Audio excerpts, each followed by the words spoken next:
Embattled Spanish Prime Minister Mariano Rajoy has admitted to MPs that he made a mistake in trusting a disgraced former colleague. But he told MPs claims he was corrupt were lies and manipulations, and again defied calls for his resignation. Mr. Rajoy is appearing in Parliament to answer claims over illegal payments from a slush fund run by the Popular Party's ex-treasurer, Luis Barcenas. The claims sparked widespread anger and anti-government protests. Revelations of apparent corruption have touched a nerve in Spain, hit by a double-dip recession and high unemployment.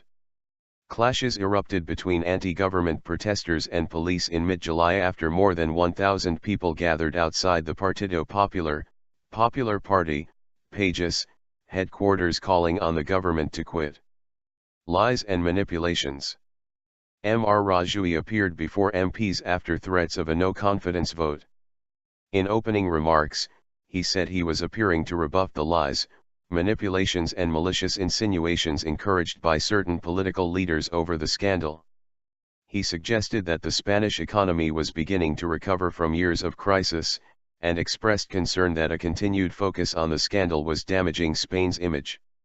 For the first time, he admitted making a mistake by putting trust in someone who we now know did not deserve it. But he denied committing the criminal offense of covering up for someone who is alleged to be guilty. Mr. Barcenas is in custody while being investigated over other corruption allegations. Mr. Rajoy repeated that he would not resign, and said Spaniards should await the outcome of judicial investigations into the affair. Justice will show there was nothing illegal in my own behavior or that of my party, he said. In response, the leader of the country's main opposition Socialist Party, Alfredo Pérez Rubalcaba, said Mr. Rajoy was not in the chamber to debate the state of the Spanish economy. He said it was Mr. Rajoy's resistance to answering Parliament that was causing damage to Spain, and said the Pages had won elections over 20 years on the back of a system of illegal financing. He refused to withdraw a motion of censure against Mr. Rajoy. Even if Mr. Rajoy did not respect Parliament, he said, he should respect the intelligence of Spaniards. You must go, Mr. Rajoy, he said. Representatives of other parties later denounced the president's claims that he knew nothing of wrongdoing by Mr. Barcenas, saying their relationship was too close to make such a claim credible. Text messages. The scandal originated in a 2009 judicial investigation into corrupt payments involving Pages members. In January this year, El País newspaper published an list of alleged illegal payments within the party.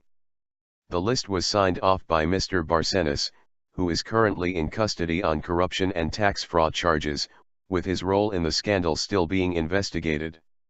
He originally denied allegations that he wrote documents, but later admitted they were in his handwriting. The former party treasurer now says he made numerous bonus payments, in cash, to Mr. Rajoy and other senior party members, out of the party's slush fund of donations by businesses. Mr. Rajoy and other Pages members have repeatedly denied that they received illegal payments and have accused Mr. Barcenas of trying to blackmail them. The Pages' deputy leader, Maria Dolores de Cospedal, has been summoned to appear before investigating Judge Pablo Ruz on August 14.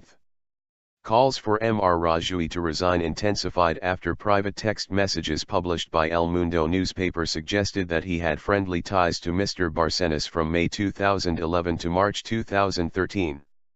Mr. Rajoy admitted sending messages of support to Mr. Barcenas. However, throughout the scandal, Mr. Rajoy has at no point given any indication he would resign, says the BBC's Tom Borage in Madrid. The Pages was handed a clear mandate by Spanish voters at the end of 2011 and as a result Mr. Rajoy and his party enjoy a clear majority in Parliament. The corruption allegations coincide with Spain's worst economic crisis for decades, and have threatened to destabilize government attempts to shore up public finances and bring the recession to an end.